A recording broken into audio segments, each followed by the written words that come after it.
My name doesn't matter anymore. What matters is what I saw in the high desert of Utah in October 2024, and why the Department of Defense paid me six figures to forget it.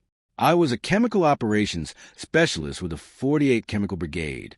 CBRN defense, chemical, biological, radiological, nuclear, were the ones they send when something in the air can kill you before you know it's there. The briefing came at 0300 hours. No warning. No prep time. Captain Rourke stood at the front of the ready room, his face gray under the fluorescent lights. Behind him, a satellite image glowed on the screen. Barren land, rust-colored earth, a few scattered buildings. Skinwalker Ranch. I'd heard the stories. Everyone had. UFOs, cattle mutilations, poltergeist activity. The kind of thing you laugh about over beers. Except no one in that room was laughing. 72 hours ago, Rourke said, DARPA sensors detected a biological anomaly on the property. Airborne particulates with no known match in any database. The reading spiked 3 nights in a row, then stopped. We don't know what it is. We don't know if it's still active, but if it's a pathogen, we need to contain it before it spreads. He clicked to the next slide. A graph. Irregular peaks and valleys, oscillating like a heartbeat. Sampling equipment has been prepositioned. Your mission is to enter the site, collect environmental and soil samples, run field tests, and extract. 12 hours max ROE is defensive only. You are not to engage local wildlife or personnel unless directly threatened. Someone behind me muttered, Wildlife. Rourke's jaw tightened. There have been reports. Animal behavior in the area has been erratic. Stay alert. Stay together. And if you see anything that doesn't make sense, you document it and move on. Do not investigate. Do not deviate from the route. Understood. We nodded, but I saw it in his eyes. He didn't believe we'd all come back. We flew in on a Black Hawk just after sunset. The ranch spread out below us like a wound in the earth. Dark red soil, pale grass, jagged rock formations that looked like teeth. The helicopter didn't land. It hovered 3 feet off the ground just long enough for us to jump, then pulled up hard and fast, rotor wash kicking dust into our faces. 6 of us hit the dirt. Sergeant Hale, team leader, built like a tank. 2 tours in Afghanistan. Corporal Voss, medic, quiet, competent, always watching. Specialist, comms and tech. Could hotwire anything. Private Langley, the youngest, fresh out of AIT. Eager. Private Ruiz, marksman, calm under pressure.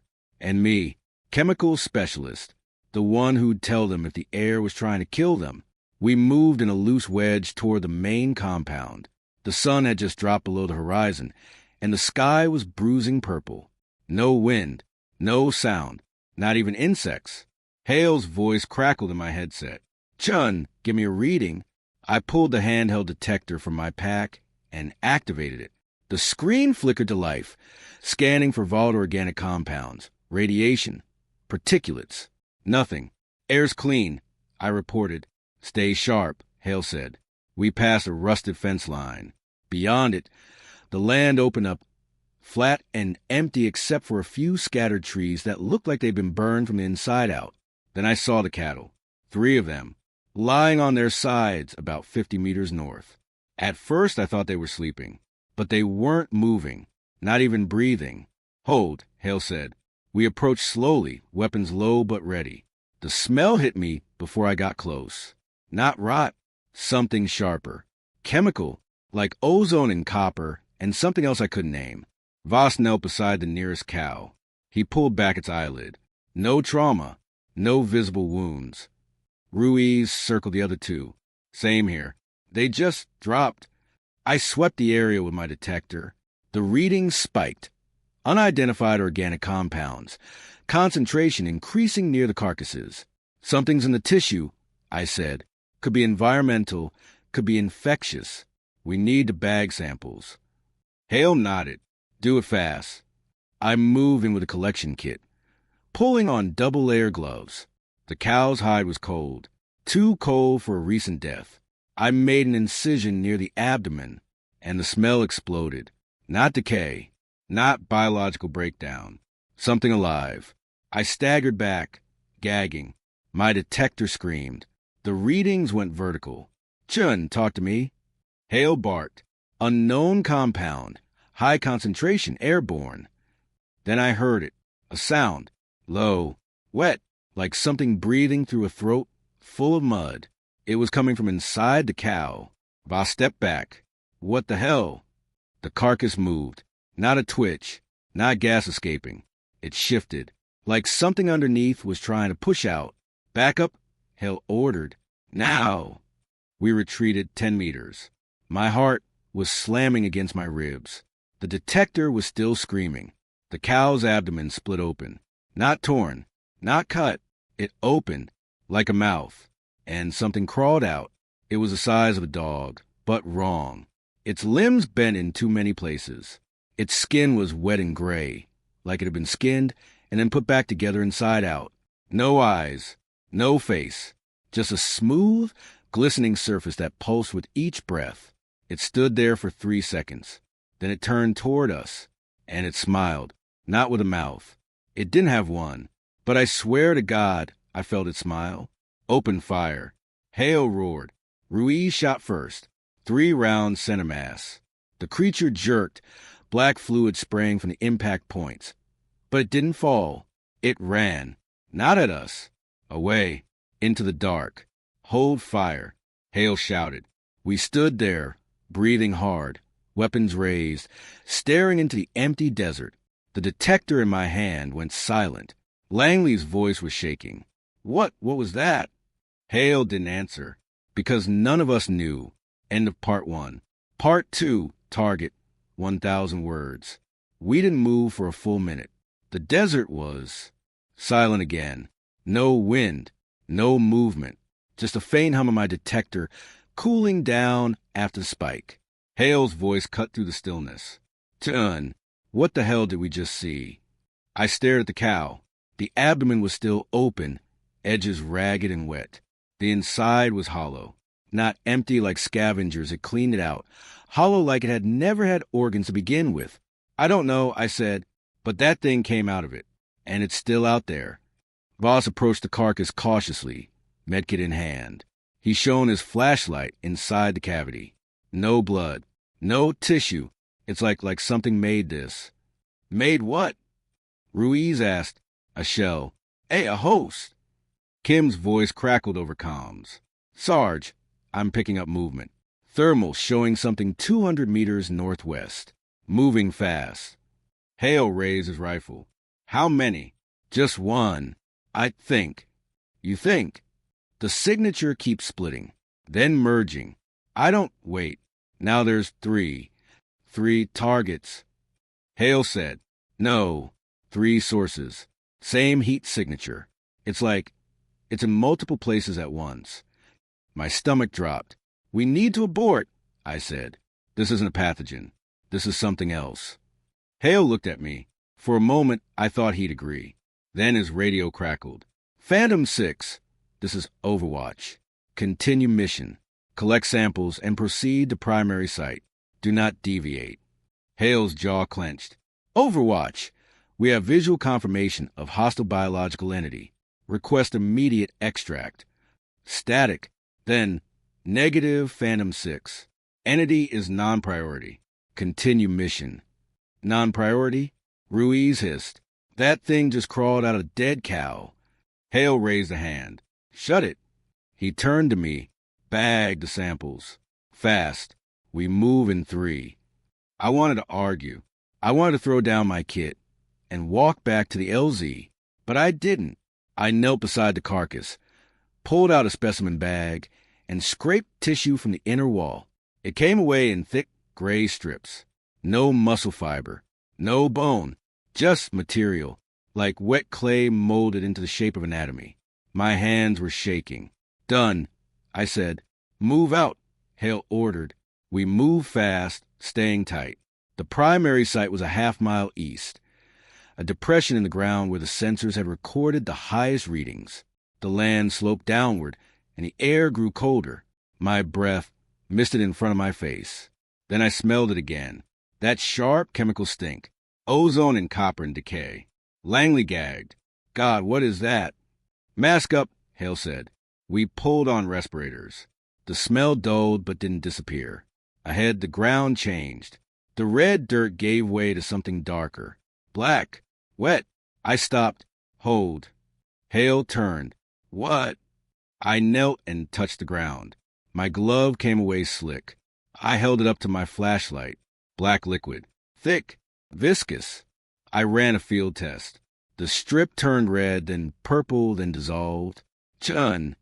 This isn't blood, I said quietly. It's not oil. It's not anything I've ever seen. Is it dangerous? I don't know. He stared at me, then at the ground. The black liquid stretched ahead of us in a wide trail, disappearing into the depression. We follow it, Hale said. Sarge. That's an order. We descended into the depression. The walls rose around us. Smooth rock, worn down like something had carved them. The liquid pooled at the bottom, maybe an inch deep, and in the center, a structure, not natural, not man-made. It looked like ribs, massive, curved bones jutting out of the ground in a circle, each one 10 feet tall. They were white, smooth, too clean, and they were humming, a low, resonant vibration that I felt in my teeth. Voss stepped forward. What the hell is this? Stay back, I said, but he was already moving toward it. Voss, I said, stay back. He reached out and touched one of the ribs. The humming stopped. Everything went silent. Then the rib opened. Not broke, not cracked. It split like a cocoon, and something unfolded from inside.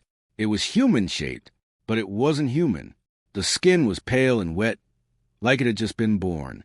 The limbs were too long. The joints bent backward. And the face, God, the face. It had features. Eyes, a nose, a mouth, but they were wrong. Slightly off-center, slightly too wide. It looked at Voss, and it spoke, in his voice. Stay back, it said.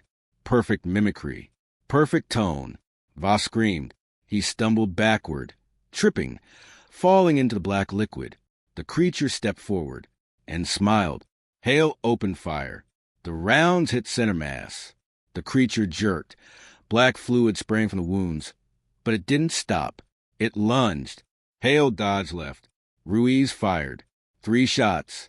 Head and chest. The creature collapsed into liquid. Silence. Voss was hyperventilating. It talked. It sounded like me. Everyone back to perimeter. Hale ordered. Now. We pulled Voss to his feet and started moving. That's when I heard it. Behind us. A voice. My voice. Everyone back to perimeter. Now. I froze. Hale turned. Standing at the edge of the ribs was me. Same height. Same build. Same uniform. It stared at me and tilted its head. Chun, Hale said slowly. I'm right here. I whispered. The thing smiled. Then it ran. Not at us. Into the dark. And from somewhere in the desert, I heard my own voice screaming. End of part 2. Part 3, target, 1,000 words. We ran. No formation. No order. Just pure survival instinct driving us up the slope. Boots slipping on the black liquid. Breath ragged inside our masks. My own voice echoed to the desert behind us. Screaming. Laughing. Calling our names. Hale! Hale, wait for me. It sounded exactly like me. Every inflection. Every breath. Hale didn't look back. Keep moving. We crested the ridge and hit flat ground. Kim was scanning frantically with the thermal optic. I've got movement everywhere, he gasped. 12, no, 15 signatures. They're surrounding us. Where's the LZ? Hale barked. 3 clicks north. We'll never make it, Ruiz said. From the darkness. Another voice. Langley's. We'll never make it. Langley spun, rifle raised. That's not me. I didn't say that. But the voice came again. Closer. I didn't say that. Then from the left, Voss's voice. God, what is that? Voss went pale. I'm not. The voice repeated perfect mimicry, perfect terror. They were learning, adapting, using our own voices to disorient us. Hale fired a flare into the sky. Red light bathed the desert, and we saw them, dozens, standing in a loose circle around us. Human-shaped, pale, wet. Some were perfect copies. Others were half-formed, limbs too long, faces incomplete, skin sliding off bone. They didn't move. They just watched. Overwatch, this is Phantom 6. Hale said into his radio, voice tight. We are under attack by unknown hostiles. Request immediate air support and extract. How copy? Static. Overwatch, do you copy? More static. Then Hale's voice came through the radio. Phantom 6, this is Overwatch. Continue mission. Do not deviate. Hale ripped the radio off his vest and threw it into the dirt. They're in the comms, Kim whispered. The creatures stepped forward. All at once. Synchronized. 10 feet away. Then 5. Light them up. Hale roared. We opened fire. Muzzle flashes lit the night. Rounds tore through pale flesh. Black fluid sprayed. Bodies collapsed. But for every one that fell, 2 more stepped forward, and they started screaming, not in pain, in our voices. My voice, Hale's, Ruiz's, Langley's, a chorus of our own terror reflected back at us. Ruiz dropped his magazine, reloaded, fired again. One of the creatures lunged. He sidestepped and put 3 rounds through its skull. It fell, but another grabbed him from behind. He didn't even have time to scream. It opened its mouth, too wide, jaw dislocating like a snake, and bit into the back of his neck, not tearing, absorbing. His skin went gray. His body convulsed. Then he stopped moving and stood up. His face was slack, eyes empty. But when he looked at us, he smiled. Run! Hale shouted. We broke formation and sprinted north. Langley was screaming. Voss was praying. Kim was just trying to breathe. I didn't look back, but I heard it. Footsteps, dozens of them, running behind us, matching our pace. And then Langley fell. He tripped over a rock, went down hard, rifle skittering away. Langley. Voss turned back. No. Hale grabbed him. Keep moving. But Langley was already surrounded. They knelt around him like mourners at a grave. Pale hands touching his face, his arms, his chest. He was sobbing. Please, please don't. One of them leaned down and pressed its forehead against his. Langley went silent. His eyes rolled back, then forward again. But they weren't his anymore. He stood, turned toward us, and in his voice, small, broken, childlike, Why did you leave me? Voss screamed. Hale dragged him forward. Move. Now! We ran until our lungs burned, until the voices faded, until the footsteps stopped. Finally, we reached the LZ, a flat clearing, marked with infrared strobes. Hale collapsed to his knees, gasping. Kim called in. Kim pulled out the backup radio, handshaking. Overwatch, this is Phantom 6 Actual. We are at primary LZ. Request immediate extract. We have 2 Kia and static. Then a voice. Calm. Cold. Phantom 6. Extraction denied. Return to site and complete sample collection. Kim stared at the radio. They're not coming. They were never coming, I said quietly. Hale looked at me. What? This was never about samples. They knew what was here. They wanted to see what it would do. He didn't argue, because deep down he knew I was right. Voss stood, breathing hard. So what do we do? I looked north. The desert stretched out, dark and endless. We walk. We walk for 3 hours. No food, no water, just the weight of our gear and the knowledge that somewhere behind us, things wearing our friends' faces were still hunting. The voices came and went, sometimes close, sometimes distant, always in the dark. Just before dawn, we reached a service road. An old pickup truck sat idling at the edge, driver window down. A man leaned out, older, weathered face, cowboy hat. You boys look lost, he said. Hale raised his rifle. Who are you? The man smiled. Someone who knows what you saw. Get in, before they catch up. We didn't argue. We climbed into the bed of the truck. The man hit the gas and we sped away, dust kicking up behind us. I looked back, standing at the edge of the road. 3 figures. Langley, Ruiz, and me. They waved. I didn't wave back. And to part 3. Part 4, target, 1,000 words. The man drove for an hour without saying a word. We sat in the truck bed, rifles across our laps, scanning the desert for movement. Nothing followed us. But I couldn't shake the feeling that we were still being watched. Finally, the truck pulled off the main road onto a dirt path that led to a small cabin. Isolated. No power lines. No neighbors. Just weatherwood and a rusted wind vane spinning slowly in the morning breeze. The man killed the engine and stepped out. "Inside," he said. "You want to hear this." Hale hesitated. "We need to contact command." The man laughed, dry, humorless. "Son, your command knows exactly where you are, and they're hoping you don't come back." That stopped us cold. We followed him inside. The cabin was sparse. A table, 2 chairs, a kerosene lamp, maps pinned to the walls, covered in red markings and notes. Photos, dozens of them, tacked up beside the maps. Cattle mutilations, strange lights, figures in the distance, and in the center, a map of Skinwalker Ranch, with a red circle around the exact spot we'd been. The man poured himself a cup of coffee from a dented pot. Didn't offer us any. "You're not the first team. They've sent," he said, "and you won't be the last." "Who are you?" Hale demanded. "Name's Coltrane. I worked security on that ranch for 6 years. Back when it was privately owned, before the government bought it out in 16 and locked it down." "What's out there?" I asked. He looked at me. His eyes were tired.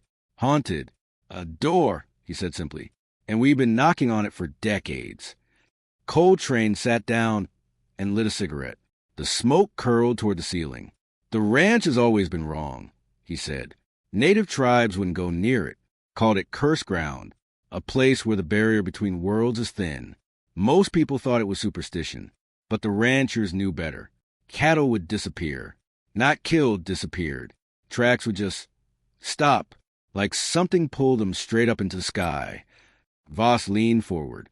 "What about those things we saw?" Coltrane nodded slowly. "The mimics, that's what we called them, started showing up about 15 years ago. At first it was just animals. Cows, dogs, coyotes. But wrong. Like something tried to build them from memory and got the details off. Then people started seeing themselves." Kim's face went pale. "What do you mean?" "Doppelgangers. Copies. You'd be walking property at night and see yourself standing 50 yards away, just watching.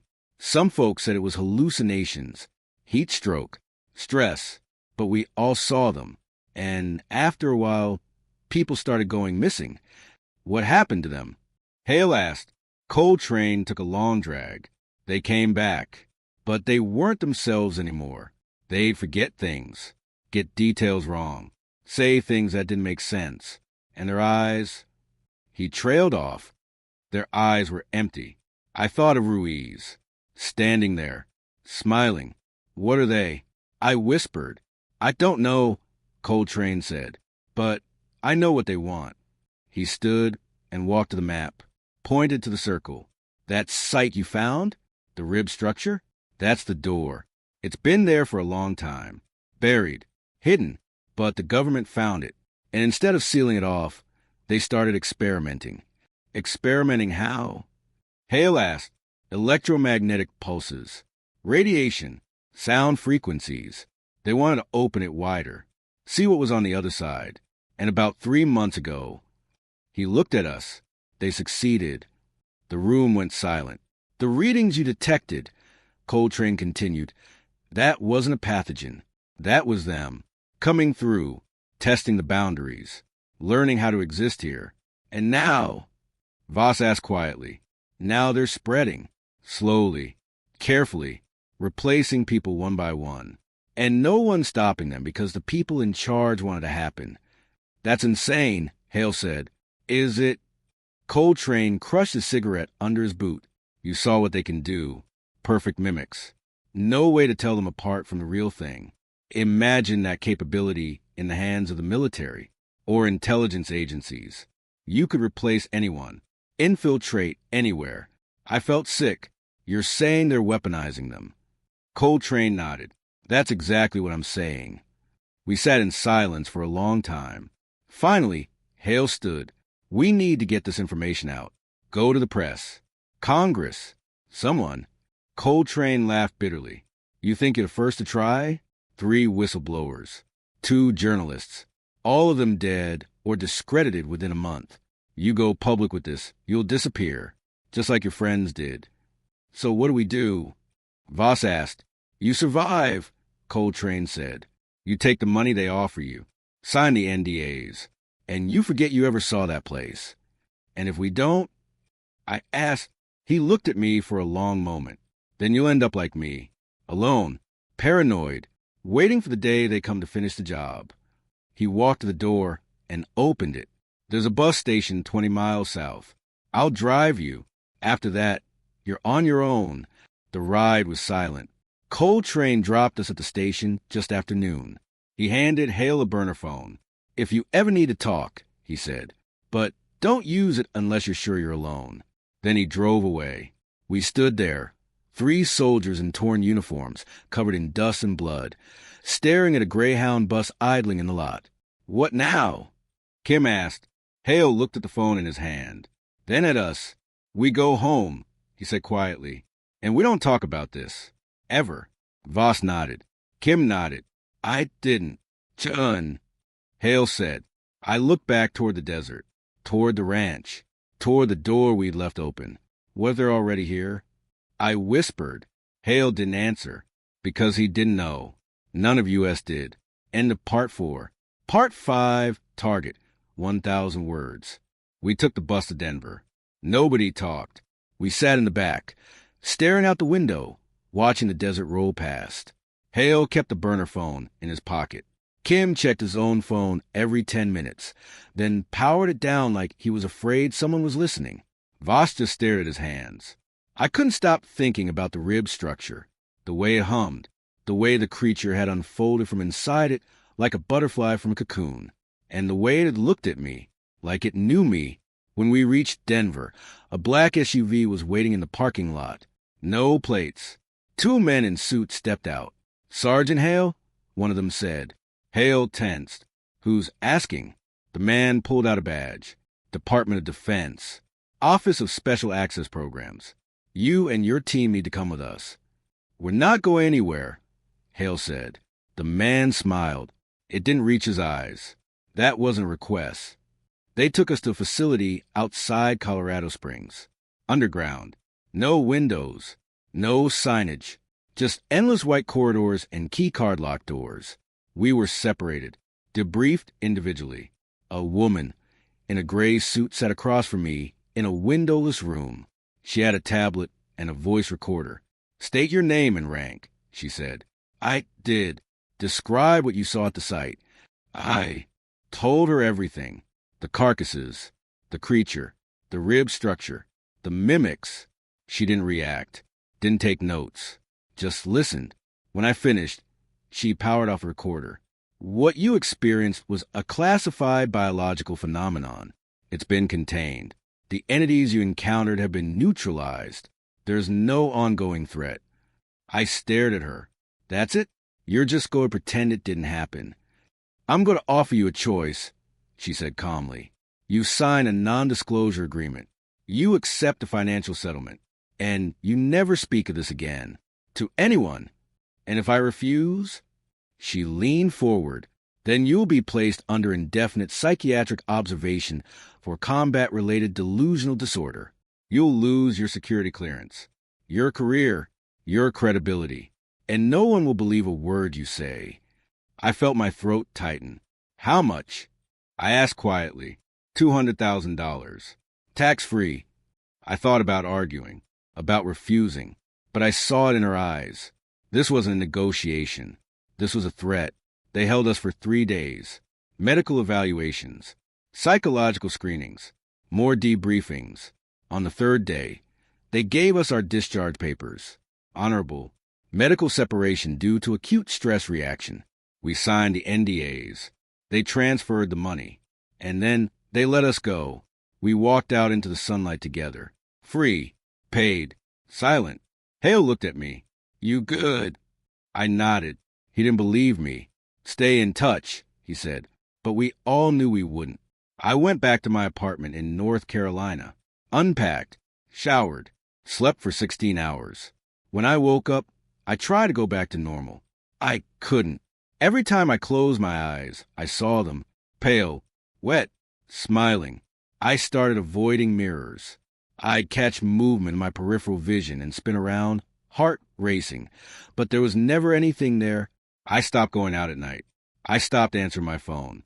I started drinking. One night, 3 weeks after I got back, I was sitting in my apartment with the lights off, staring at the wall. My phone buzzed. Unknown number. I almost didn't answer, but I did. Chun. It was Kim. Yeah, I said. Have you seen anything? My blood went cold. What do you mean? I saw myself, he whispered. 2 days ago. I was getting coffee, and I looked out the window, and I was standing across the street, just standing there, staring at me. I didn't breathe. When I went outside, it was gone. But Chun, I think it's still here. I think they followed us. Kim, I'm not crazy. I know what I saw.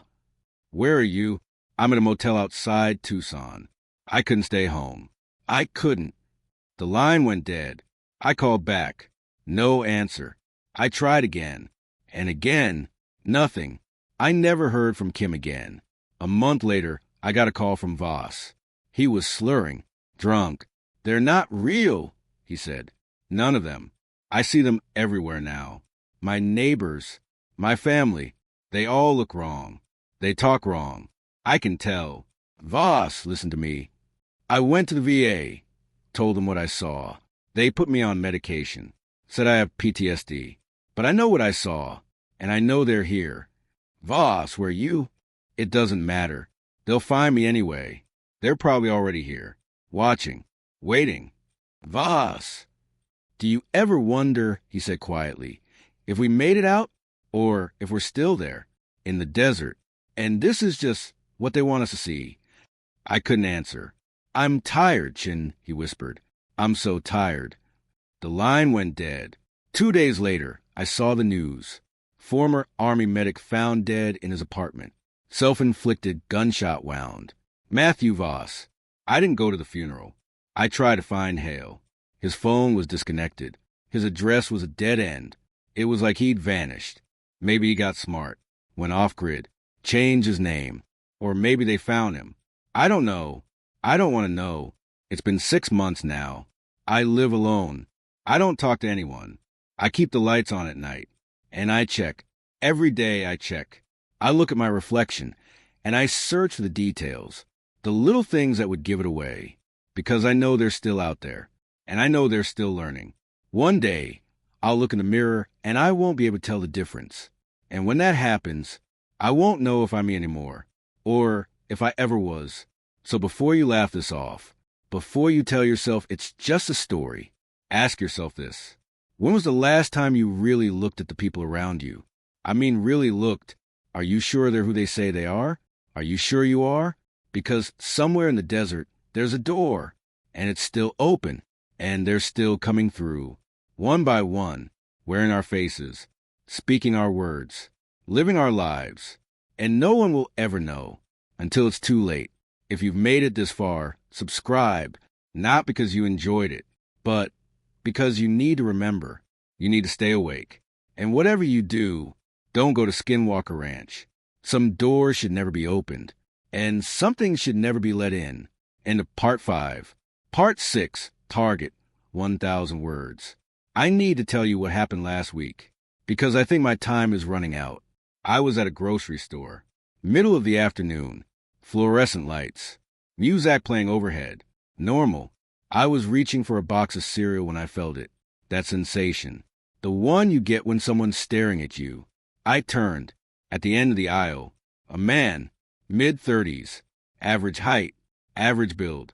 Baseball cap. He was staring at me. Not aggressive. Not threatening. Just staring. I moved to the next aisle. He followed. I walked faster. He matched my pace. I turned a corner, ducked into the frozen section, and waited. He walked right past. Didn't even glance in my direction.